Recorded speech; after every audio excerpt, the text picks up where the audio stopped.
একটা ঘড়ির ঘন্টা ও মিনিটের কাঁটার মধ্যবর্তী যে কোণটা থাকে সেই মানটা আমরা কিভাবে নির্ণয় করব, আজকের ক্লাসে সে বিষয় নিয়ে আলোচনা করব।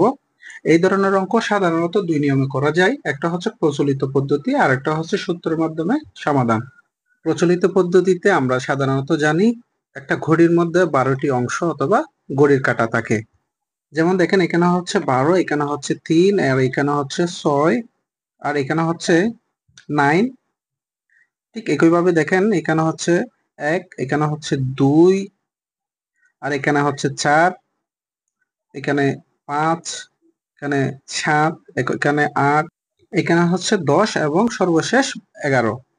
আমরা যে বৃত্ত বা একটা ঘড়ির মধ্যে 12টি অংশ অথবা ঘন্টার কাঁটা পেলাম, সেই বৃত্ত বা ঘড়ির কাঁটার 12টি অংশের মোট কোণের পরিমাণ হচ্ছে 360 ডিগ্রি। সুতরাং এখন আমরা লিখতে পারি 12 ঘন্টায় উৎপন্ন কোণ 360 ডিগ্রি।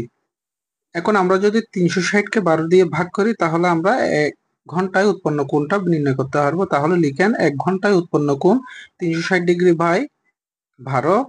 তাহলে আমরা ক্যালকুলেশন করলে এখন আমরা সমাধানটা পাবো 30 ডিগ্রি। সুতরাং এটা হচ্ছে আমাদের 1 ঘন্টায় উৎপন্ন কোণের পরিমাপ, অর্থাৎ প্রত্যেকটা ঘন্টায় 30 ডিগ্রি করে কোণ উৎপন্ন করে।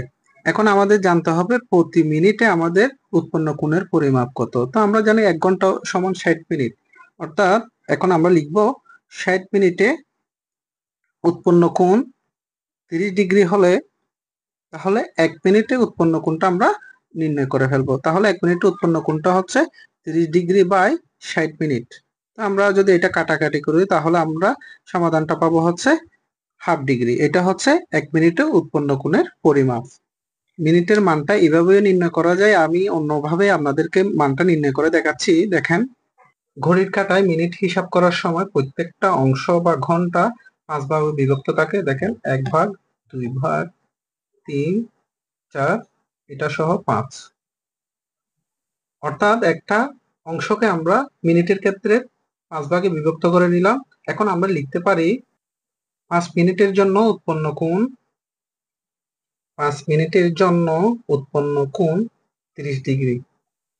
তাহলে 1 মিনিটের জন্য উৎপন্ন কোণের পরিমাপ হবে 30 বাই 5, অর্থাৎ ক্যালকুলেশন করলে সমাধান হবে 6 ডিগ্রি। অর্থাৎ 1 মিনিটের জন্য উৎপন্ন কোণের পরিমাপ আমরা পাবো যে 6 ডিগ্রি। এটা হচ্ছে আমাদের 1 মিনিটের জন্য উৎপন্ন কোণের পরিমাপ।